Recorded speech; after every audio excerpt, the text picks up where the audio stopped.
They thought it was their dream home. 4 bedrooms, a big backyard, and way below market price. But the blueprints hid something. A secret room that no one told them about. And by the time they discovered what really happened there, it was already too late. This isn't just a ghost story. This actually happened. And once you hear it, you'll understand why that house was sold so cheap.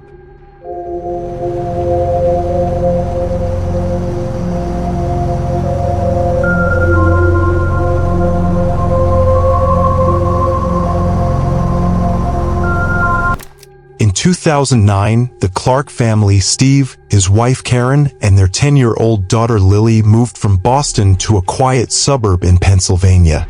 Steve had just landed a remote IT job. The house they bought was a steal.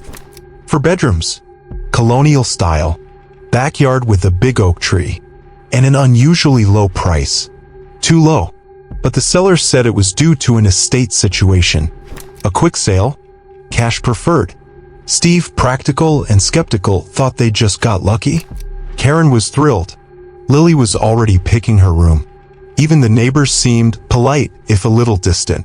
One elderly man next door waved only once and never made eye contact again. Karen joked about it, calling him Mr. Shadow.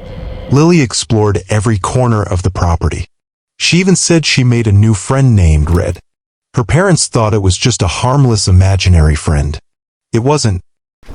Things were fine for the first few weeks until they started unpacking in the basement. Behind an old bookshelf screwed into the wall, Steve noticed something strange. There was no foundation wall behind it, just empty space. He pulled the shelf away.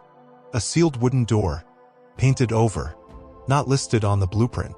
No handle. The space behind it was just wrong.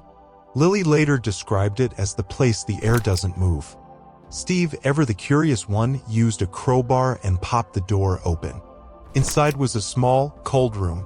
No windows, just concrete walls and a rusty metal chair in the center. The kind you'd see bolted to a prison floor. And on the wall, dozens of tally marks, scratched with something sharp.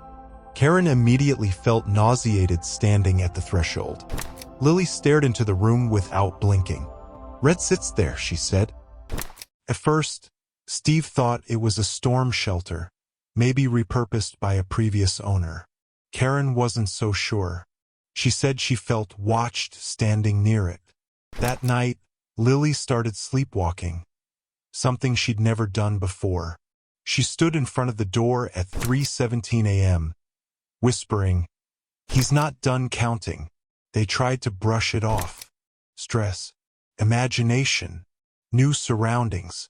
But then the scratching began. Every night, around the same time, 3 a.m., they'd hear faint, repetitive scratching coming from the basement.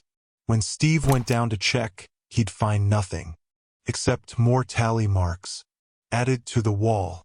Karen tried to get rid of the chair, dragging it out of the basement, but the next morning, it was back.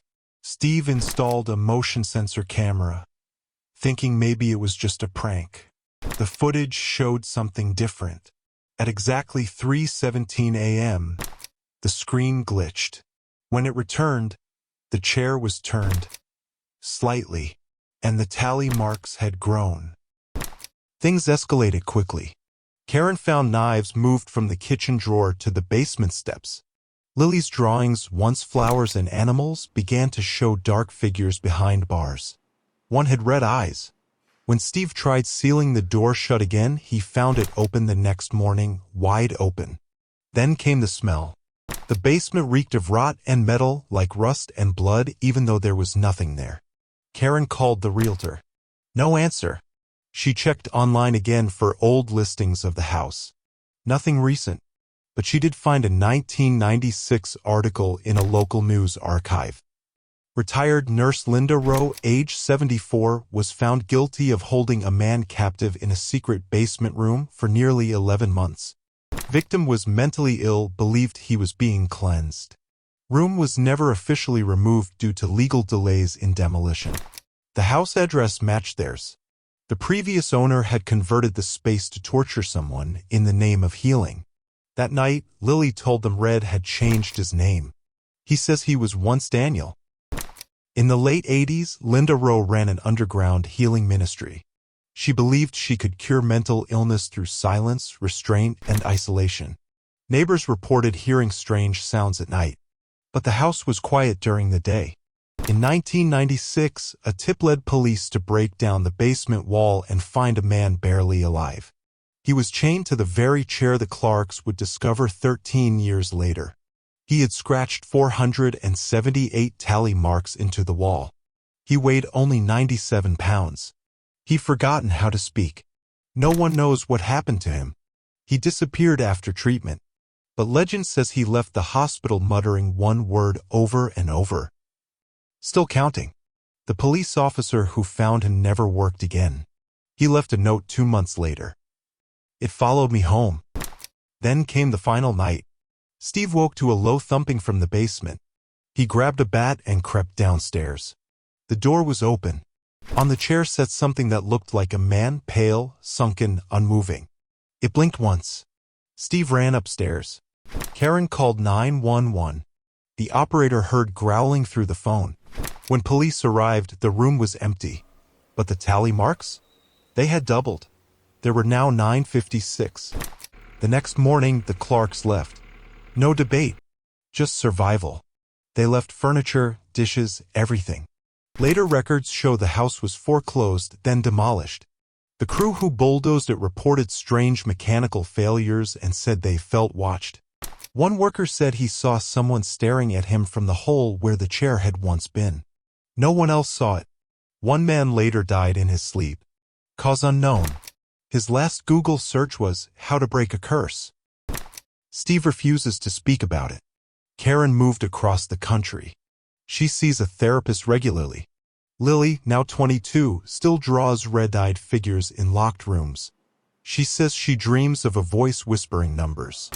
And every birthday she finds a line scratched into her window pane. Just one. The count has reached 1004. Some stories are fiction, but others like this are too detailed to ignore. If this one chilled you, subscribe to Midnight Knocks for more true stories from the edge of fear. Because what's hiding behind your walls might already know your name.